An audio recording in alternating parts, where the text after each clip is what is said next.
Trudy, it's good to see you. Thank you. Can you all hear me okay? Great, great. Yeah, Thomas is teaching today, as I mentioned in the chat. But honestly, I just wanted you to see me and I wanted to see you.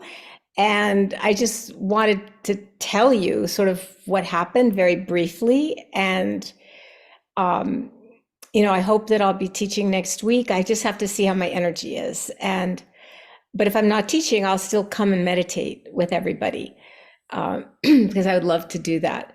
So, Thomas, before you do the land acknowledgement and your teaching, I'm just going to just briefly let everybody know sort of what happened to me and then turn it over to you. How does that sound? Yeah, take your time. Take your time. Okay. Yeah, that's perfect.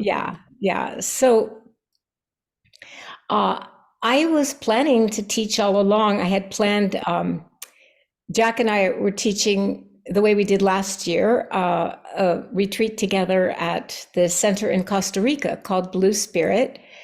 And I had planned to come 2 weeks ahead to do some writing. And then Jack would come 2 weeks later and we would do our teaching together. But what happened is I actually wasn't feeling so well when I left LA. And I had some sores on my leg that the dermatologist had burned something off, and I had had a bit of an allergic reaction, actually quite an allergic reaction. And I went to see him before I left just to check in and say, how do these look? And he put some little medicine on them and treated them like an allergic reaction. And already on the airplane, I knew I had a fever. And when I arrived, I had a lot of fever. And basically, I thought I had COVID or flu. I haven't had COVID yet, so I didn't know what that felt like. I had a lot of pain in my joints, pain. Just want to say that I became so ill I couldn't go to a clinic or anything. And where I was staying, it was very rural. I had rented a room in this tiny, I wouldn't even say it's a fishing village. There's not even a village really. It's just some boats and some people and this little place on the beach where I rented a room. And they were all very sweet and they brought me food and they all thought I had dengue fever and I thought I had flu. I didn't know what I had, but basically I got so sick that and in so much pain after I thought, well, 5 days I should be getting better. On day 6, I reached out to a friend and said, I'm too sick to go to a doctor, and this is very rural, but if you could please find a doctor to come. And they did. And when they came, the doctors here are so nice and so reassuring. Unlike in the US, they don't list all the bad things that could happen to you with your treatment or anything. They just look at you and they say, you're going to be fine. And he said, but your heart rate is more than double what it should be, and you look like you blah, blah, blah, blah. I won't go into all the details except to say that he said, so even though it's probably fine and we just want to be safe and sorry, so I'm calling an ambulance right now and you have to have a doctor in the ambulance. And I'm like, oh, that seems a little drastic, but okay. I was too sick to think about it really. And so he was telling me all these places I could go, and I'm just like, I don't know where to go. I said, if I were your mom, where would you send me? He said, there's really only one place, and it's in San Jose, and which is about 6 hours drive. He said, so you'll have a 5-hour ambulance drive to that hospital, which is what happened. And I won't lie. 5 hours of a siren screaming and the ambulance racing. It was really rugged, especially, well, until we got on paved road, it was really hard. Then we were on paved road. And I thought, I guess this is, I don't know about you. I thought this is what ambulances do. They just race around and scream their siren.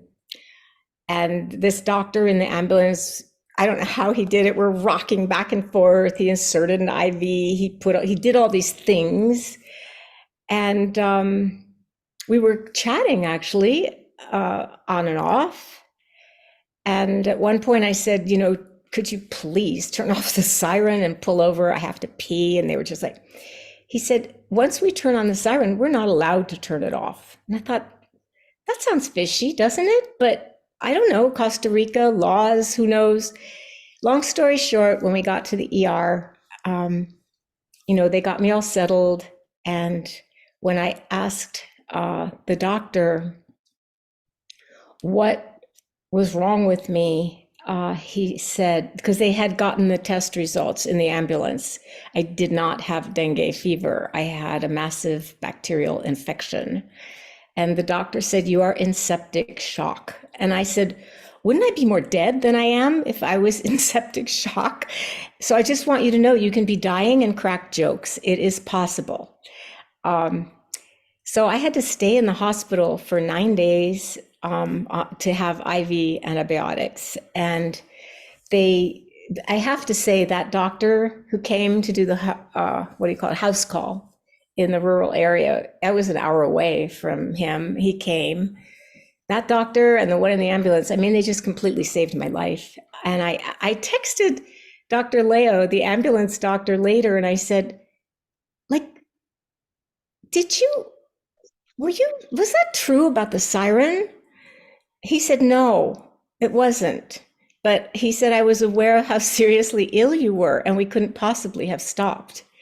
So, I'm lucky because really only about 30, my doctor, actually, I was lamenting, I can't take my retreat, I can't teach, I can't swim, I can't, I was just mourning all the things I had planned to do, I wouldn't be able to do.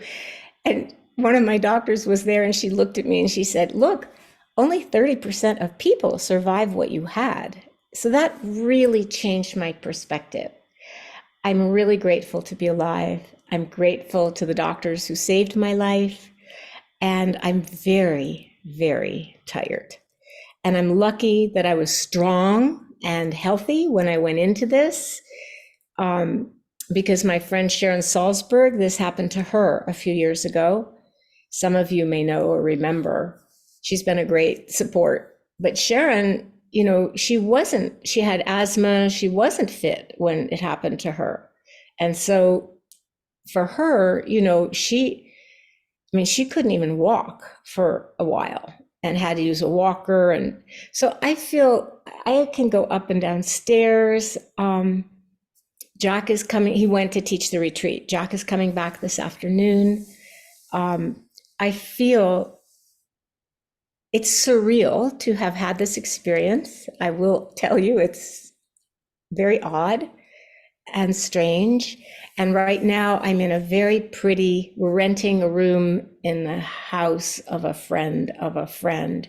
And it's really pretty here. I'll show you. There's the view out my window. It's just a very pretty, healing place.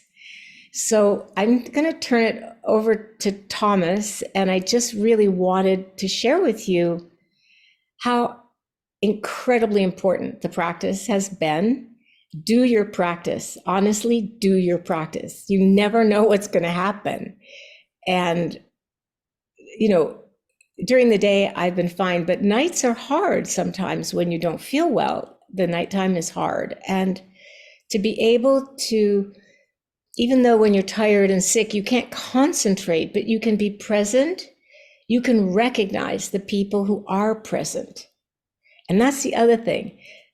Apart from preparing for your own possible illness, the capacity to be present is so palpable.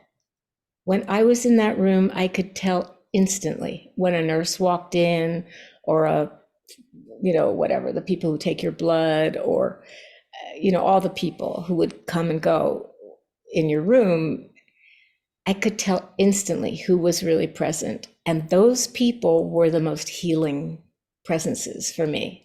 So this practice that we're doing absolutely matters. It matters so much in the crunch. It matters all the time, but you realize it when you're in a situation where you're very vulnerable. And so I just want to encourage you to practice. And with that, I'm turning it over to Thomas. Thank you so much for helping out, Thomas, and teaching. Well, I'm honored to be a substitute of sorts for you in your presence and absence, and I'm really glad that you look really good. I that Put might on not reflect how makeup. you feel, I put but on makeup for all of you. but you look good. You're playing the part really well. No, I feel I'm on the mend. I'm fine. I mean, I'll be fine. Yeah, but I'm glad that you're here. I'm glad that you're recovering, and I'm certain that the group is very, very glad to see you and to hear this update. And we will practice as you are encouraging us to do. Yeah, thank you so much. Yeah, thank you. Well, Sangha, good morning. It's Sunday morning. Um, we're almost at the end of the month. January was very brief, I would say. We're still in it, but we still have a couple of days. And, just in with all that's going on in the world, and there's more than I care to even name. I don't think even on both hands I could point out 10 of the most significant things. Because there's way more than 10, but I was just thinking about what Trudy was sharing about the people in the land where the sense of treatment was different. And I just want to just have us reflect on the actual land, if you're in the United States, whatever land you're on, it was once occupied by people who had a more symbiotic relationship to the land.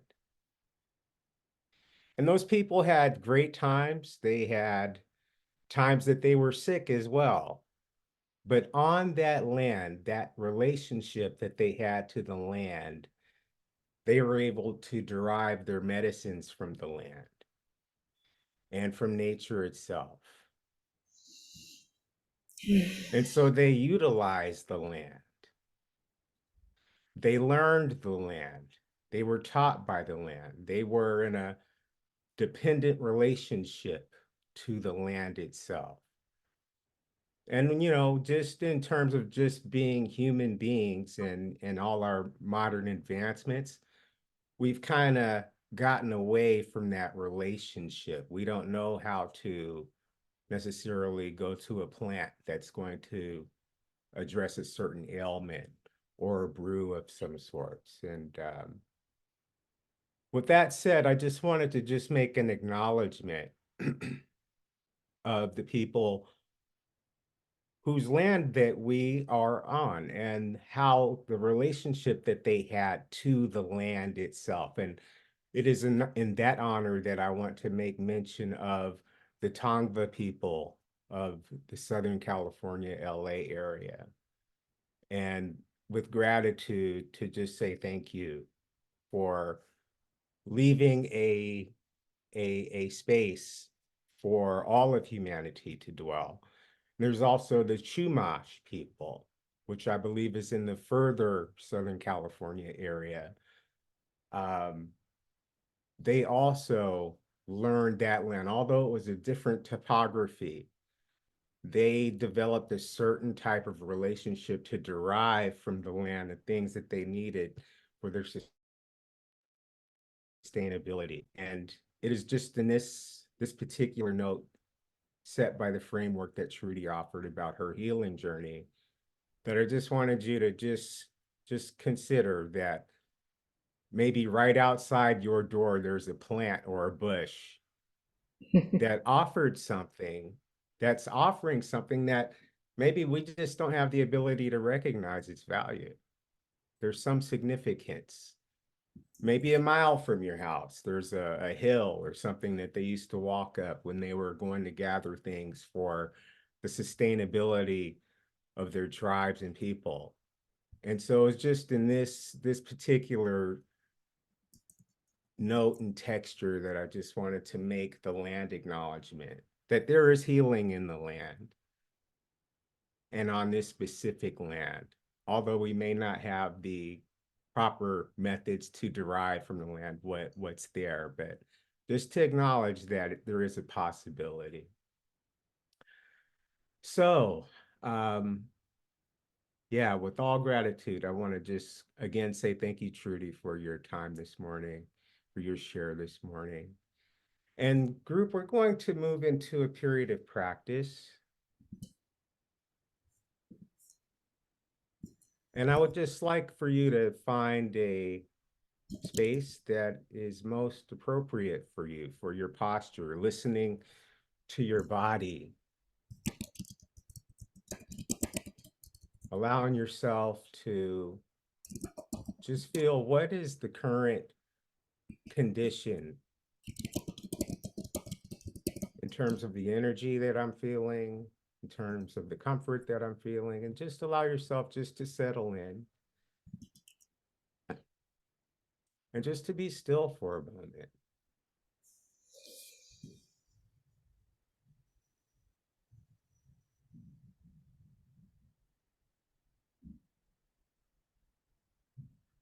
Remembering the intention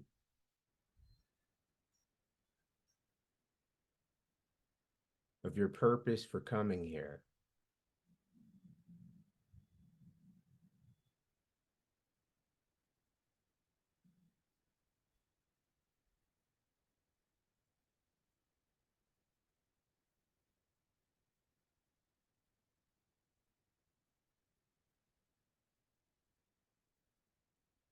Remembering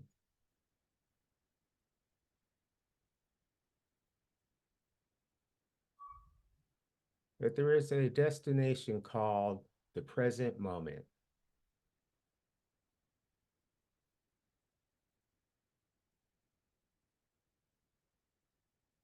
that we can align with.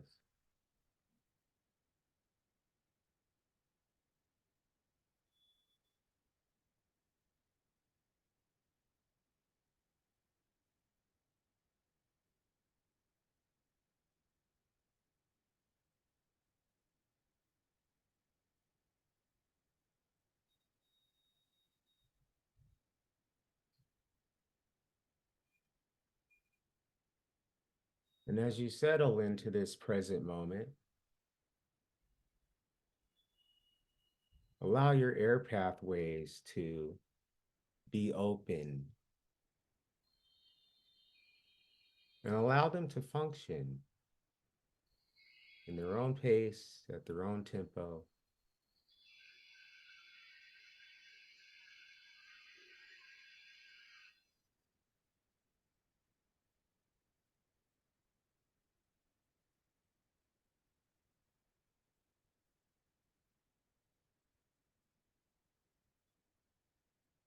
allowing the air to come in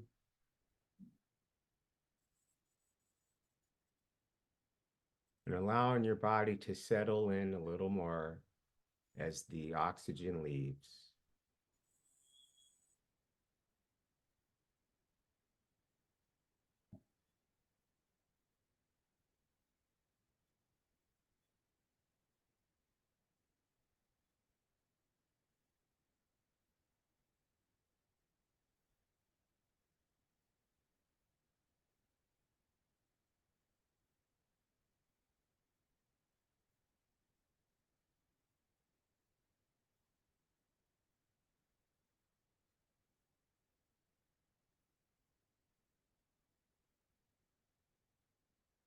Observing the body as it is still settling in for most of us.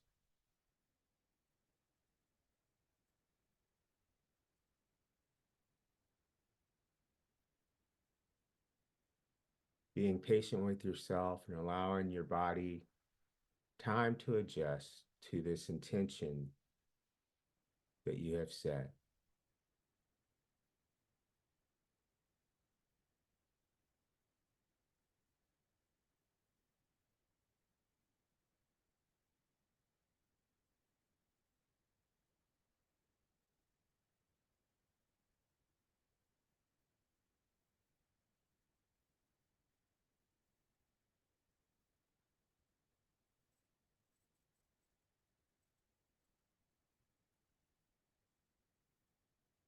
Calling upon the virtue of contentment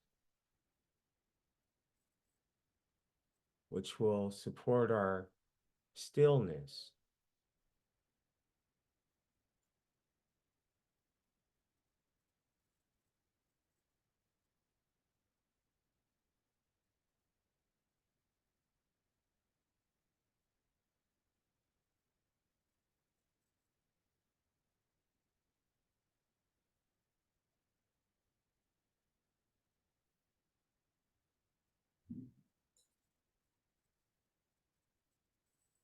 Allowing objects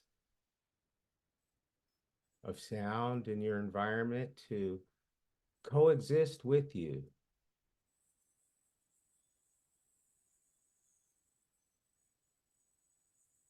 as they are just signs of life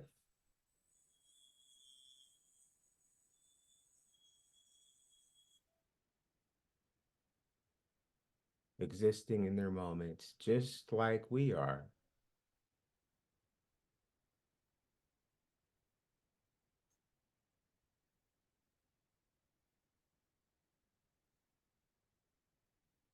Acclimating to the vibrational field of sound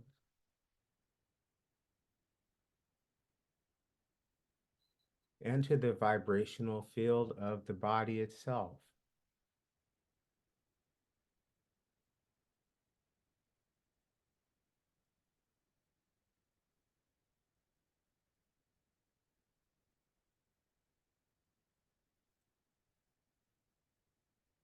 Keeping the air pathways open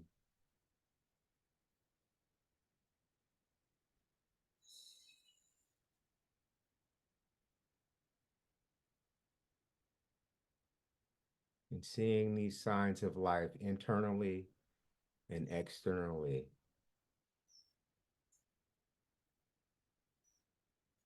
with contentment and patience.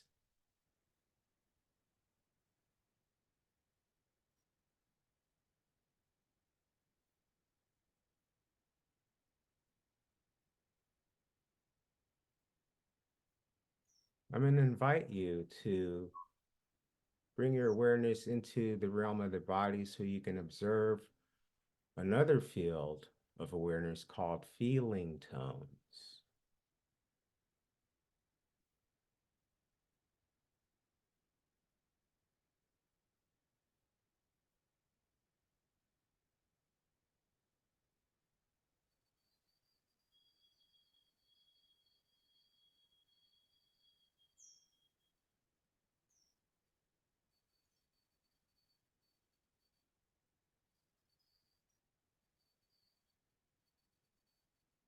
In this field, pleasant and unpleasant can coexist at the same time. See if you can identify areas that are pleasant or areas that may be neutral within the realm of your feeling tones.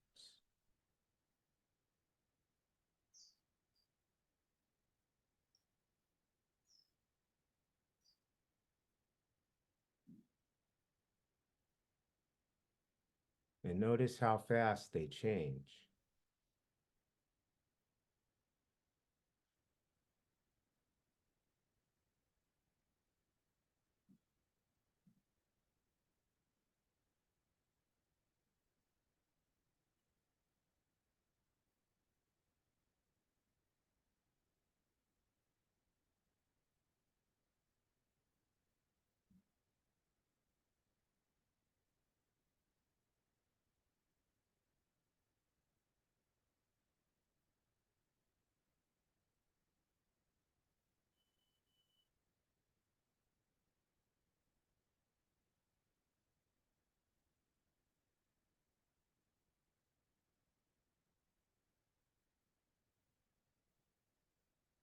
Some of you may have arrived with some sense of sorrow or tainted by some sense of grief. And this may arise in your feeling tones.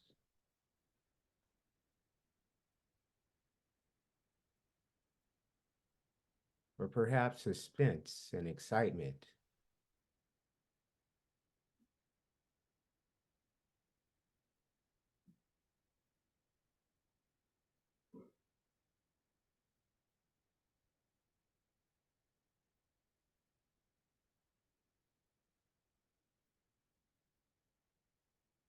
Just see if you can allow them to be interpreted as signs of life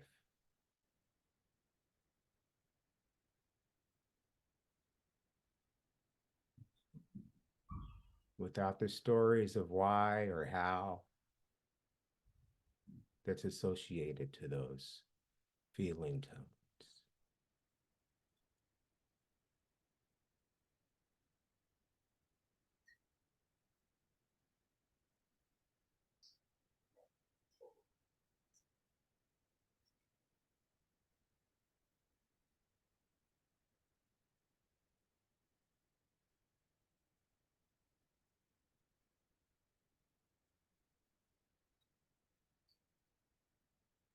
Keeping your air pathway open and functional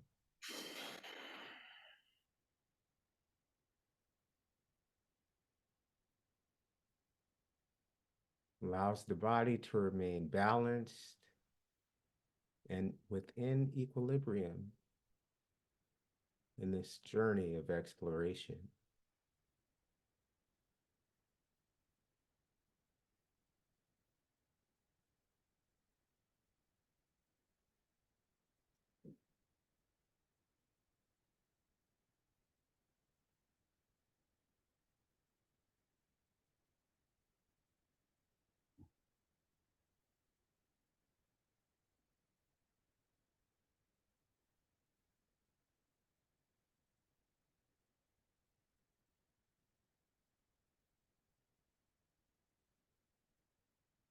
Revisiting the field of sound and the elements that are within your environment.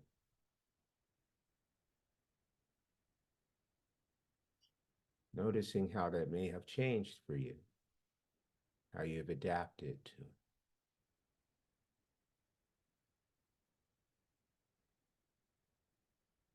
Folding in the feeling tones and the signs of life and vibrations within the body simultaneously.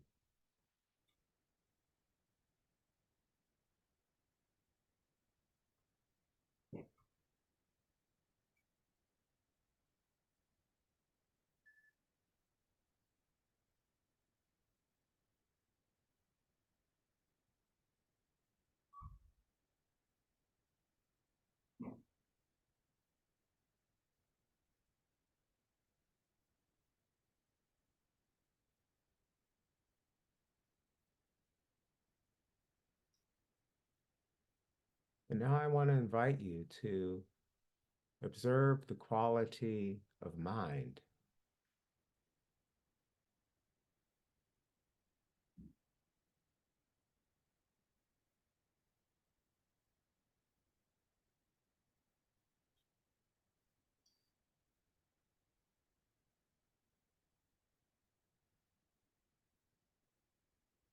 What is the mind doing at this time?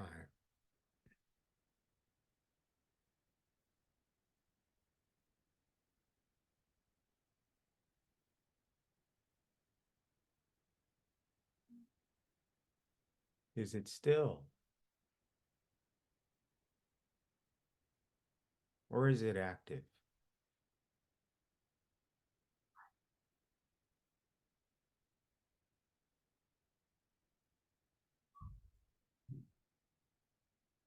Keeping your air pathways open.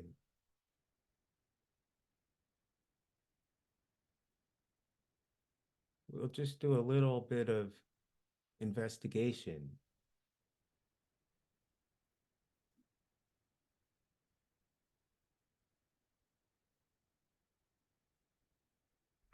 in this realm of mind by just simply asking the question,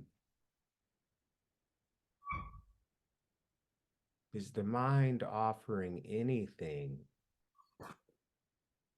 that is relevant to this present moment?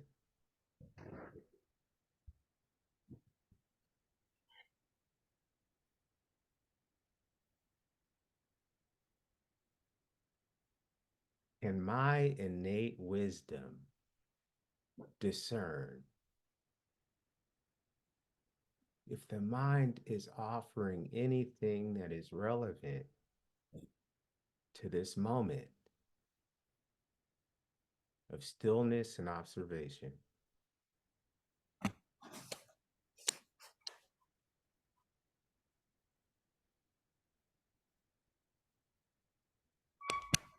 and you decide that,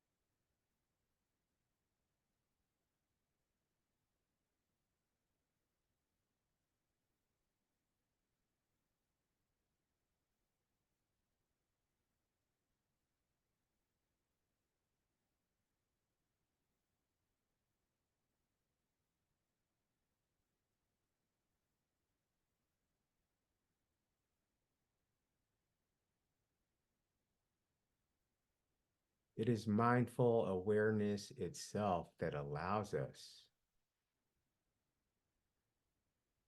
and offers this vantage point to observe the mind.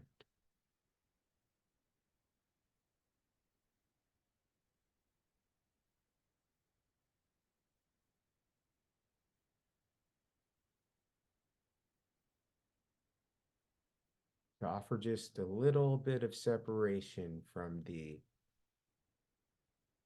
active, enticing components of the mind and to really see it objectively.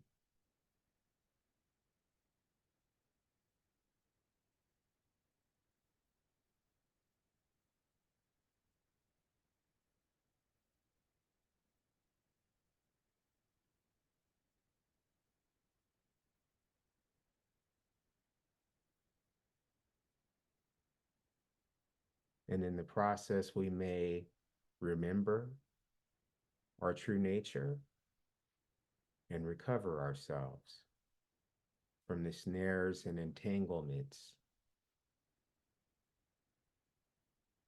of mind.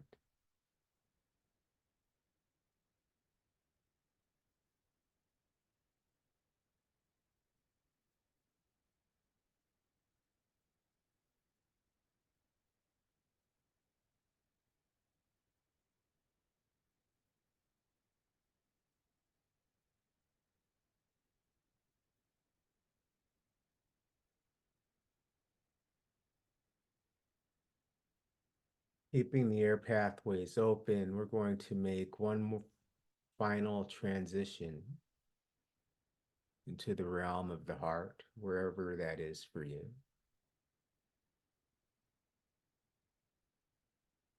For some, it may be the very center of the torso of the upper body.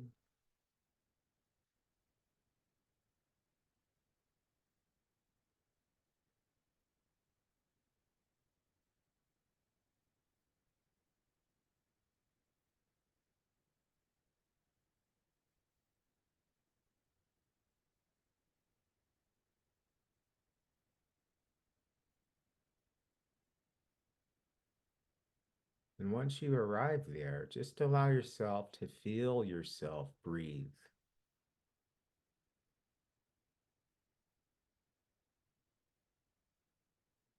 Allowing your chest cavity to fill to some degree and really note what that feels like.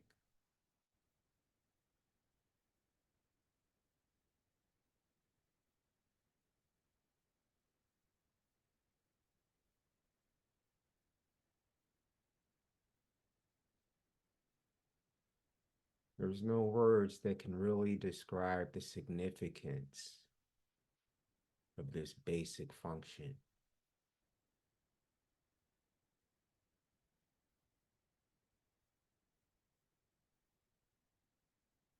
But it is perhaps the greatest of all the signs of life that we experience, is just to observe our own breathing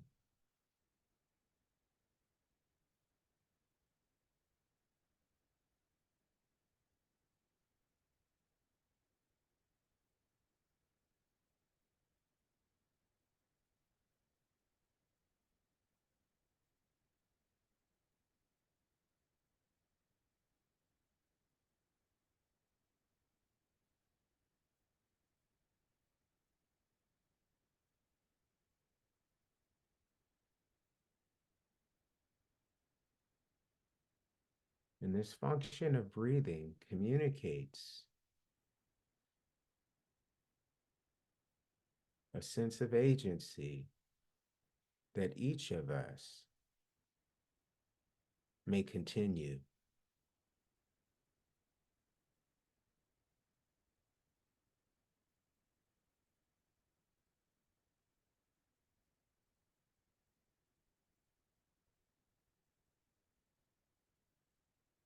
It's not over.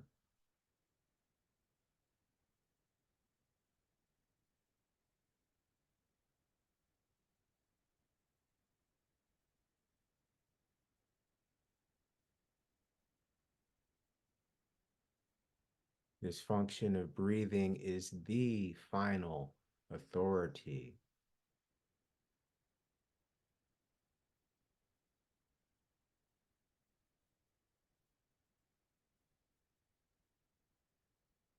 And it is the empowering element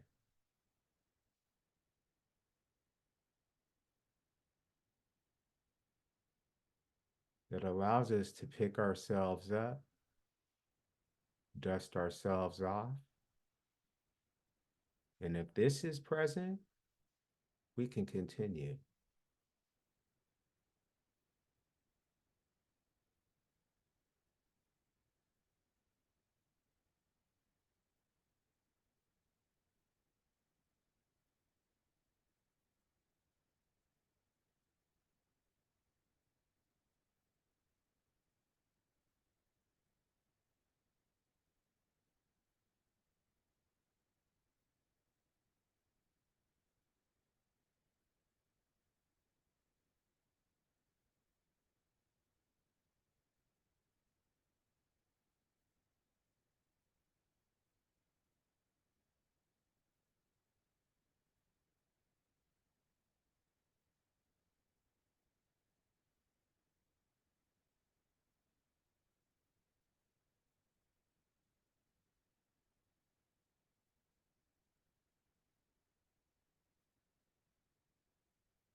And what allows us to continue is the virtue of compassion.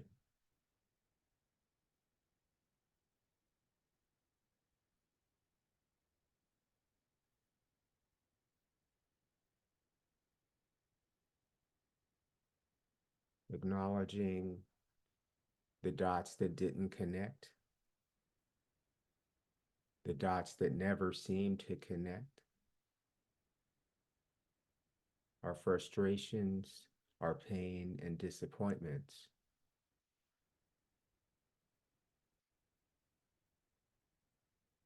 our confusion.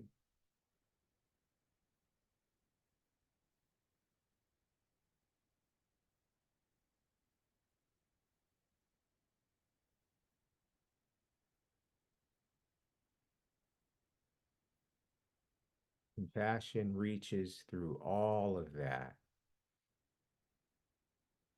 and offers the reassurance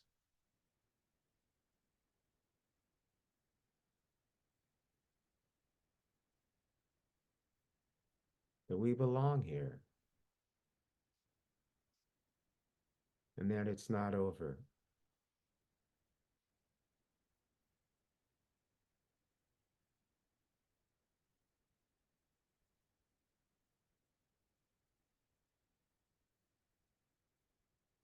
For a moment, just see if you can offer yourself some sort of support that you can feel as if it were compassion itself saying it.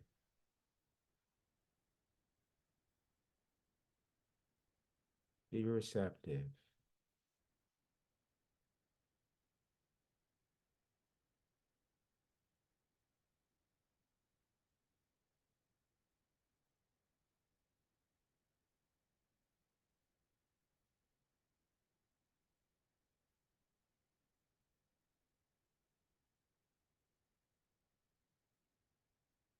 being open even down to the very fibers of your being.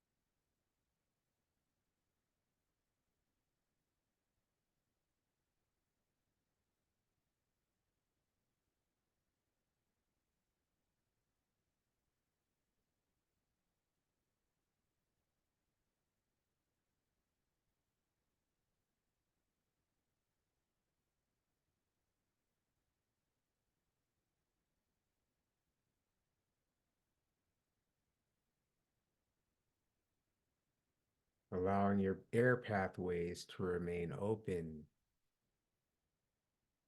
And I want to invite you just to begin feeling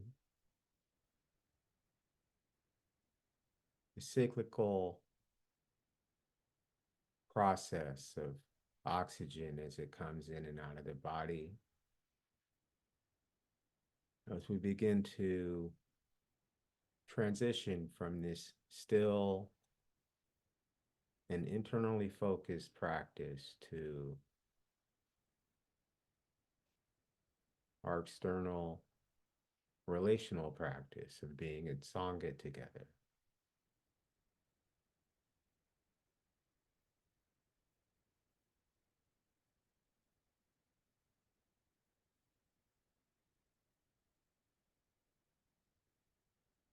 And in doing so, we wish that all beings will be safe and protected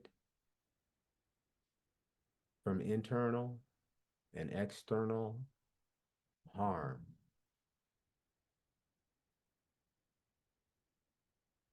We wish that we ourselves and that all beings exterior to us and connected to us will experience some sort of happiness in this moment and in the moments following this moment, all across the globe.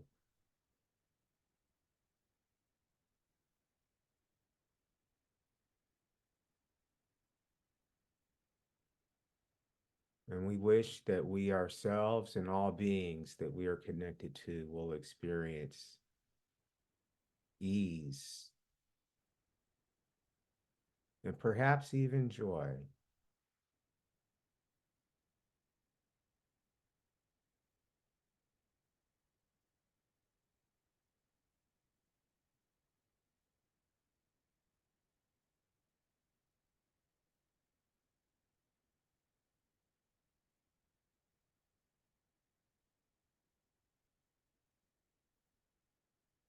May all beings experience health and prosperity in the ways that prosperity wants to reveal itself and manifest itself in the tangible and intangible forms.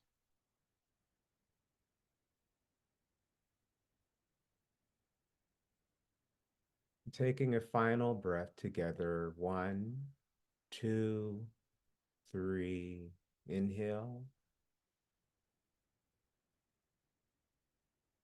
and release.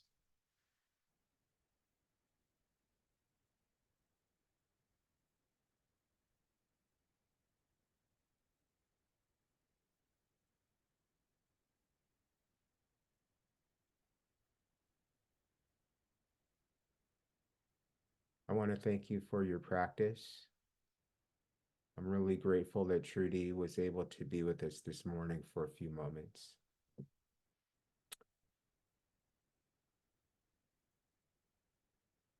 We will take a 5-minute break and we'll return here. And I encourage you to come back for a short reflection on a part two of what we discussed last week on ethics. Thank you so much.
Night wind murmurs, bears perfume of strange delight, of rarest flowers, barely seen until the moonlight, the pale blossoms reaching up to the stars, shining, only bloom till dawn's first tidings.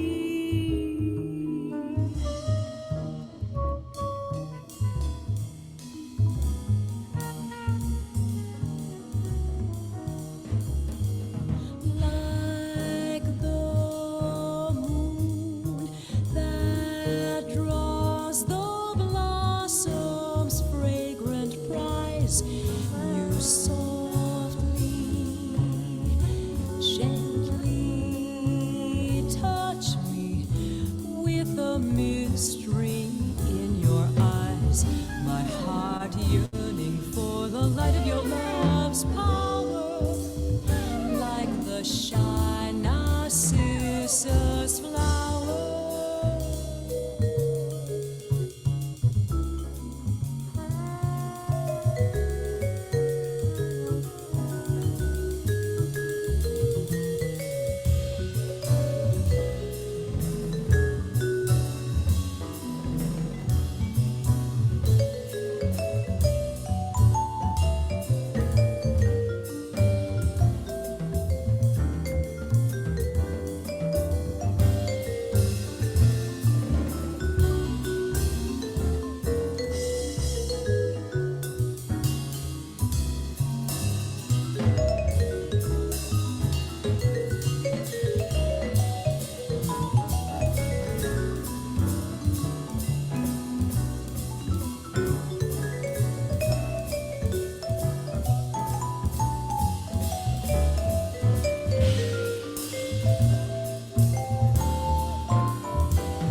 Well, welcome back, everyone. And it's still morning, so I say good morning again.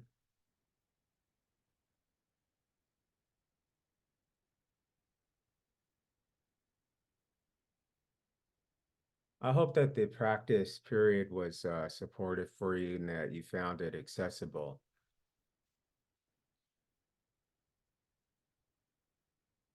Sometimes the practice of meditation isn't the most attractive option, as we come into a direct visitation of everything that is affecting us, driving us, directing us, whether it's good direction or bad direction. And yeah, we're taking on a lot when we take on a practice of meditation.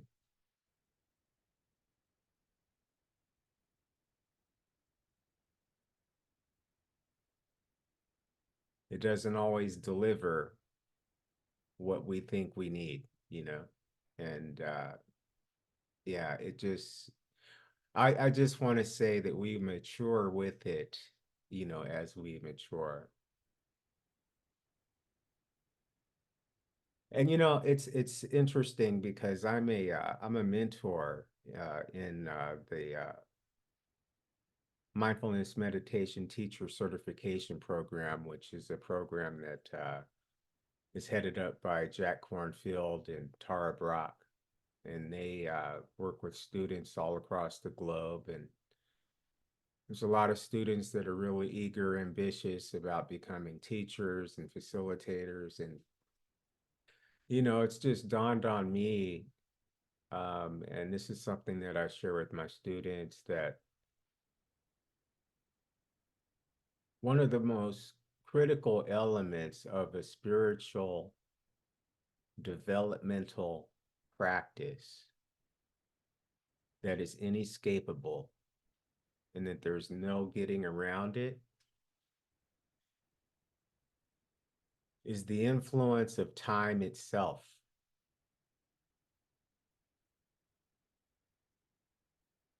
You can acquire a lot of lessons and go to retreats and day longs and books and podcasts and all these things and just cram them in. And you may see some immediate response, change, alterations in your, perception, your behavior. But the longer and more lasting and more enduring qualities that we desire to see in ourselves take time. If you could just imagine a tree that's in your neighborhood or in your backyard or in your front yard. When that tree was planted, it wasn't showing signs of life a week later. Depends on the size of the tree when you planted it. But I'm just conveying the idea that spiritual growth, in my perspective, is very much aligned with nature itself. And that the elements, the physical elements that we see in nature must endure seasons.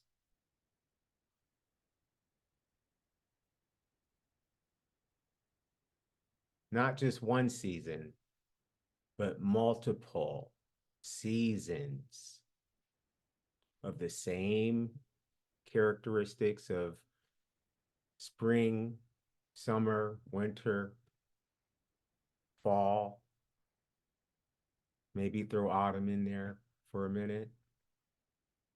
But they must endure in order to become strong and weather worthy.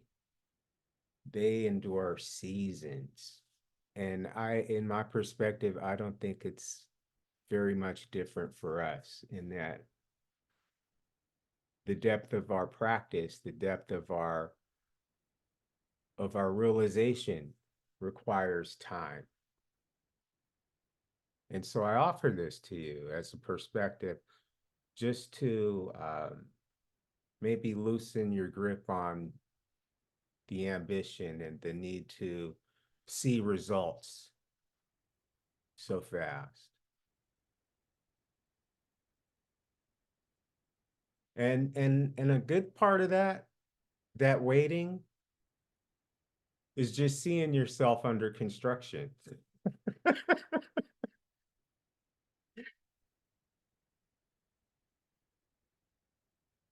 Learning how to see your incomplete states, unfinished work.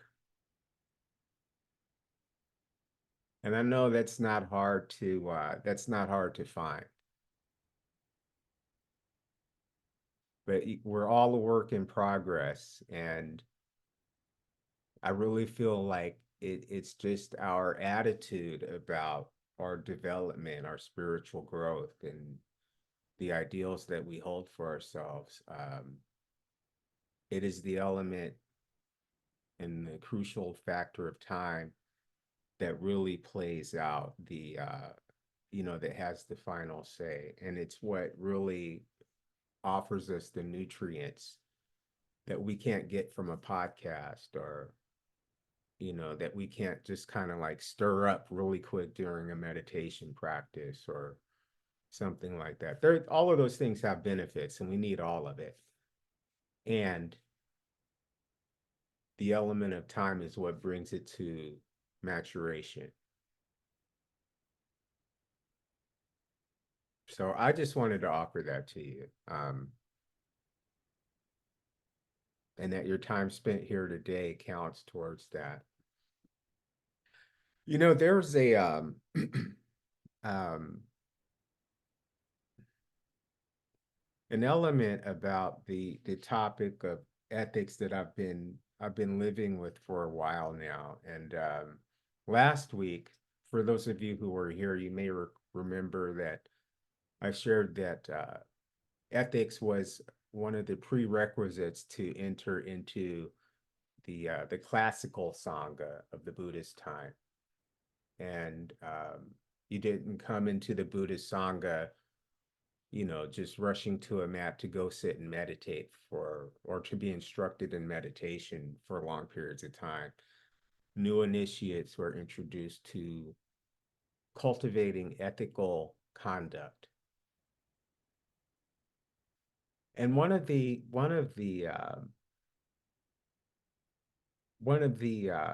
definitions of ethical conduct that I like is that it is an internal and aware and intentional set of ethical behavior that is according to one's own path of liberation. So, what I would like you to extract from that is that ethics is a personal endeavor.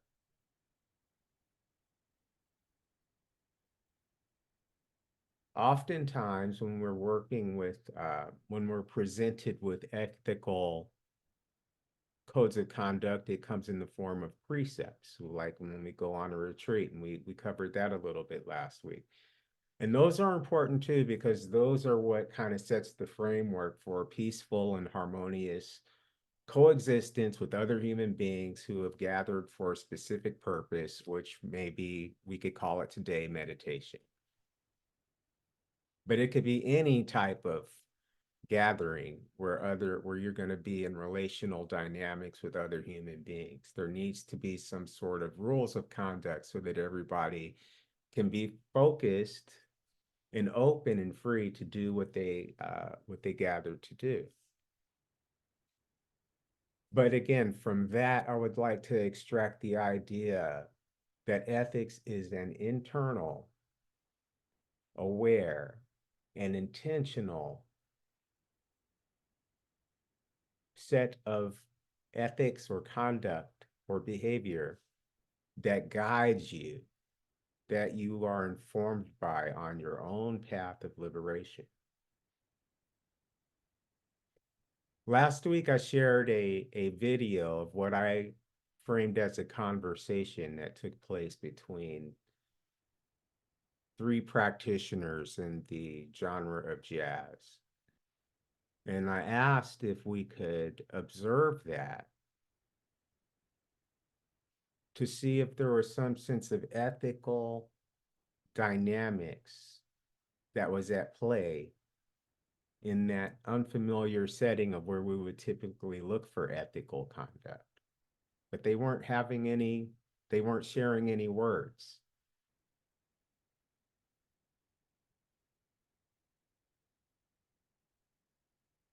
And last week, that seemed to land pretty good for everyone.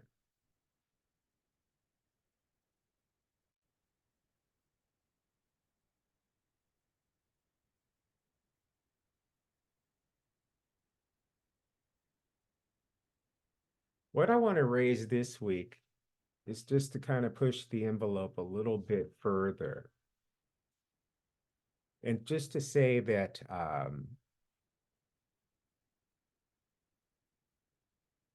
in relation to those musicians that I showed last week, and maybe I don't know if I'll have time to show it today, but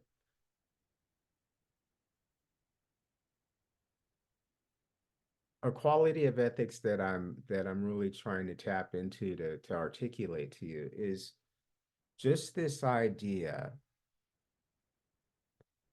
of one's own commitment to their path of liberation. There was a quality of ethics that was being demonstrated with those musicians where it was very individual, it's very distinct,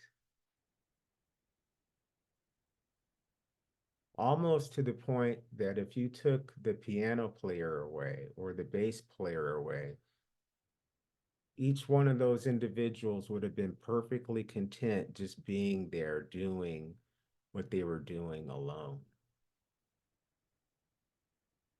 And that might have been reframed as a practice time for them.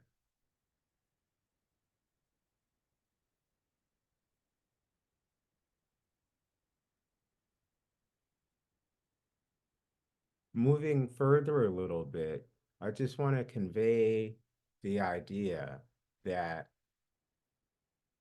ethics is something that can inform our own voice, our own expression, our own ideas, which are produced by the imagination,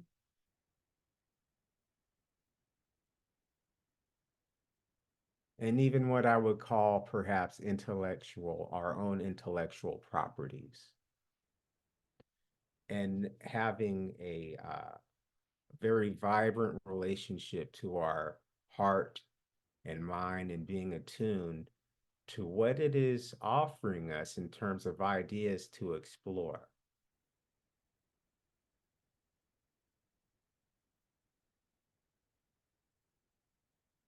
There's an ethical requirement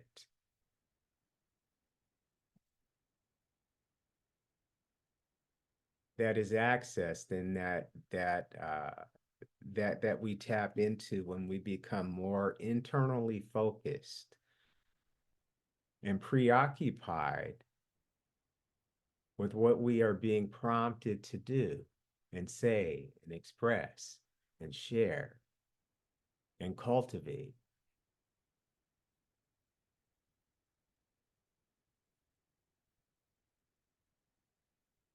Our ethical capacity in this regard is what supports our commitment to those expressions of cultivating the idea.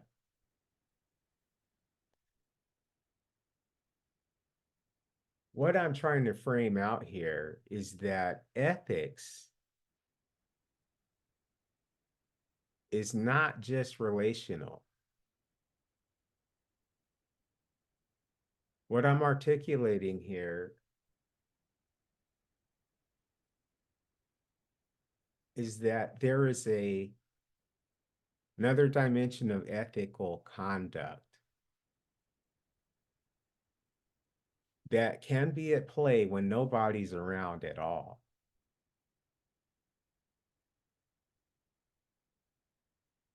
And so it goes beyond doing no harm. It goes beyond not expressing non-consensual conduct or behavior. It goes beyond not taking what's not given. It goes beyond that. Those become foundational and they're kind of written in stone in your heart so that you can explore and move on to other dimensions of being within yourselves as practitioners and as people. And I want to just share a brief story um, about myself and kind of like some of the elements that have helped frame my ideas around this subject that I'm sharing with you. And some of you may know that I was previously a staff person and student at Spirit Rock, and I actually lived on the land at Spirit Rock from 2015 to 2018. And so if any of you have been to Spirit Rock Meditation Center, you know how beautiful a place it is and everything. But I was kind of there 24 hours a day, 7 days a week for 3 years. And in that process, I was a student there going through the community Dharma leader training program. And I was also an 8 hour a day working staff person. So I was really behind the curtain. And behind that curtain were other teachers and students and, luminaries and whatnot. And so I was able to establish a lot of good relationships with what we call the teaching community. And while I was there, I was very active in cultivating not only my own practice, but there were opportunities. I think it was in 2017, I had an opportunity to start a community sitting group in Richmond, California, which is on the other side of the bay from Marin in Northern California. And this was going to be a weekly commitment. So in addition to me being a full-time staff person and student in Spirit Rock, now I had this external commitment to go for my first time and become a co-creator of my first Sangha in conjunction with some other colleagues. And what that did was it produced this pressure where I not only was stepping into the teacher seat for my first time, but I also needed to come up with material to teach.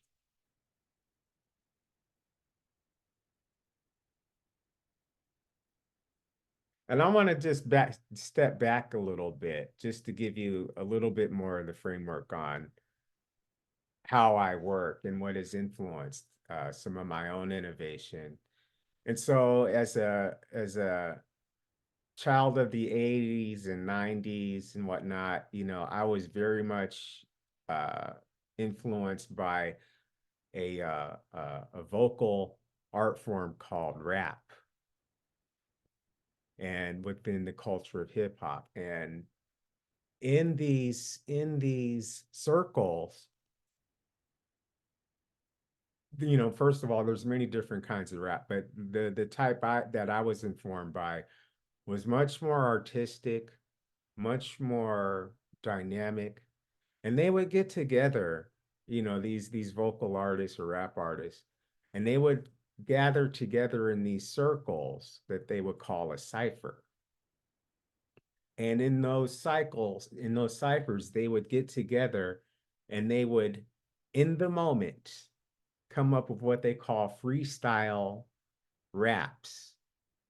And in the moment, they would come up and just open themselves up to run off a litany of words and ideas and metaphors that they would come up with. And sometimes they would involve their opponent in it and kind of denigrate them and just to show them they had no level of skill like they did. And so it was just a way of besting each other nonviolently. in these circles that they call ciphers, and it was like the foundation of that whole of that culture. And so I was like, wow, if they can come up with their own ideas in the moment rapidly and articulate them in the moment like that, I want to be able to do that. Now, I never learned how to do that, but I did respect and admire the sense that they were working with their own ideas. And if you were going to be considered good or great within that culture, you couldn't get there taking other people's ideas, what they would call biting. You just couldn't do it. You would not be respected. And so I never learned how to rap, but I did have this idea about being original. I did have this idea that, you know what, you're not going to be great if you're relying on other people's ideas. What's funny is that in more recent times in my research, within the Tibetan monastic communities that even the Dalai Lama came up in, they had similar circles, and they called them Tibetan debate circles. And the young monastics, they would get together in circles and rattle off their their points of view based on teachings of the Dharma and their perspectives. And it was so demonstrative and so dynamic that if even though you didn't know the language, it almost looked like there was a violent argument happening. But really what they were doing was sharing their perspectives and ideas. And who could articulate, who had the better idea, who had the better insight. And this was an environment that the Dalai Lama himself grew up in as a younger man, and many other Tibetan monks. It was part of their culture. And so if you took the hip hop culture and took that Tibetan monk debate circle culture, you really wouldn't be able to tell them apart, particularly when they got in their circles and they were having their debates. It would blew my mind when it began to put these two things together. But I wanted to share that as a framework with you about my own commitment to authenticity. And back to Spirit Rock and back to Insight Richmond, I went to a Dharma talk one night. A very famous teacher was up there giving a talk. And he had us do this little exercise where he had everybody in the Dharma hall, he had them lean together and stick their arms out and just lean forward. And after we held that posture for a few moments, he said, "How does that feel?" And we all shook our heads, said, "It doesn't feel good." He said, "That's called craving and grasping." So he said, "Now fall back into your regular posture." And he said, "How does this feel?" And we said, "This feels a lot better." He said, "This is contentment. This is present moment." And I was like, oh my God. So the next night I had to go to Insight Richmond, and it was my night to teach. And I said, I'm going to take this to Insight Richmond. I'm going to share this with the group, and it won't be the whole thing that I share with them, but I just was so excited that I got a little nugget to share with them. I wanted to see how they experienced it. So I did. The next day I got off work, got in my car, went to Insight Richmond. We had meditation, and I opened my Dharma talk by showing them this little mudra that this luminous teacher had influenced me with the night before. And they loved it. And there was no problem. So the next day, I'm back at Spirit Rock and it's lunchtime, and all of the teachers gathered together in a yurt. And I see the teacher,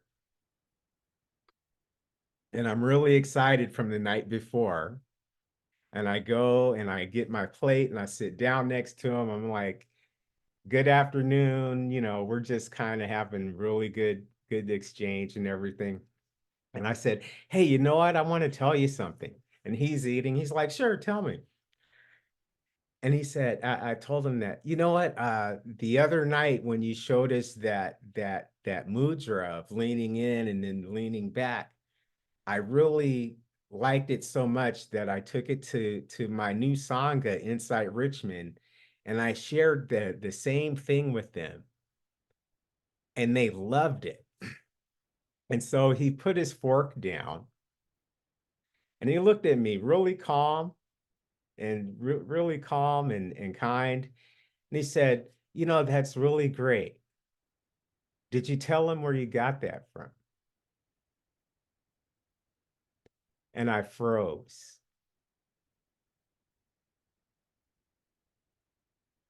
It's like rigor mortis just started settling in because I was like, oh my God, I just did that.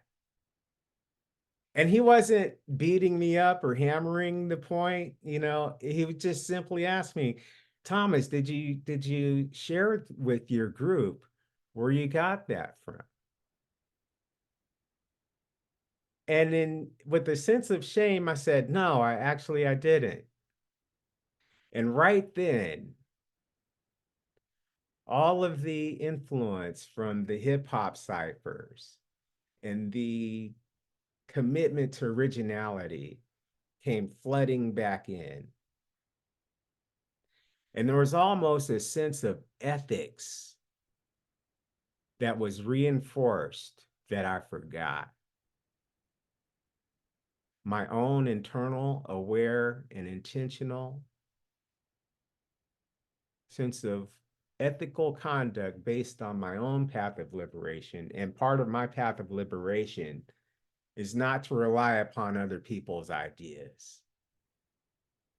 So in that moment, these different parts and times of my life came crashing together, and it kind of formed this sense of clarity about how I must approach the Dharma.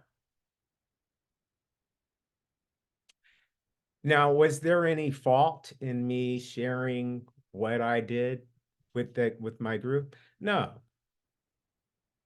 Was it the end of the world that I didn't mention the source of where I got it from? No. But it was just my innocence and wanting to come back to the teacher and share with them what they didn't even know I had gathered from their offering. My sense of innocence was met with, okay, there's a need for more clarity on your part, Thomas. And again, this isn't judgmental or anything, but it just let me see that I must be more ethical with the ideas that I am going to share with people. That just may mean, hey, I got this from so and so, and they're an awesome teacher, and I'm going to show you something that so and so showed me, and so on and so forth, and you pay it forward. And you can do your whole teaching, facilitating lifetime just saying, hey, I got this from so and so. And that may be great for you. But I haven't been influenced by people who are more present and more dynamic and more inspiring. I've always been of the idea that I have the ability to find my own well of inspiration, to tap into things that people haven't seen or heard. And so after that encounter with that teacher, it solidified my commitment to being authentic. That doesn't mean that now and then I don't, borrow things from people, but I always report the source of it. But a lot of the time, I really don't want to bother with looking outside of myself for inspiration. And I'm maturing into somebody that is thoroughly enthused and invested in the fact that I'm good enough to find things that people can feel and hopefully relate to, things that I'm preoccupied with. And this is what was articulated in that jazz video last week, where people who were invested in their own vibration, their own flow, their own commitment to the path of what liberated them. And this is a dynamic of ethics that I wanted to share with you. And many of you may already be familiar with these obscure and mysterious pathways of listening and being receptive to your own ideas and learning how to be an incubator for the full development of your ideas. But this is the thing that is really driving my life, is this quest for not only authenticity, but effectiveness and a willingness to reach people. And it's very mysterious and obscure a lot of the time, but there's a lot of risk that one takes in this quest of being innovative and authentic. And it's rooted and grounded in ethics.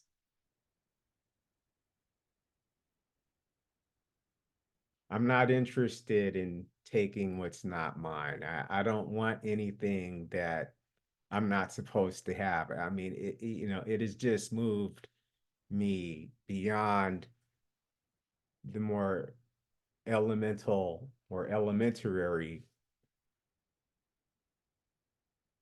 definitions of what ethics typically means.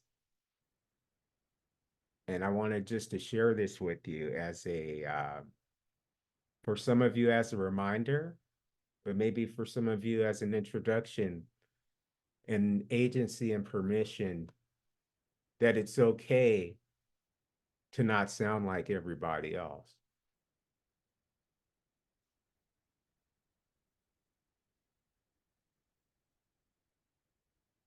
Ah,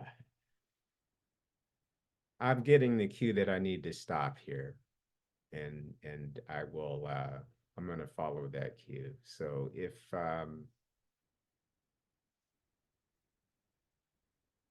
Camille, if you're going to be facilitating the the follow-up sangha that meets, they could just explore this topic um, about, what motivates your own sense of authenticity, and do you see an ethical requirement for yourself to not rely upon other people's ideas? Do you see that you have the potential to do that yourself?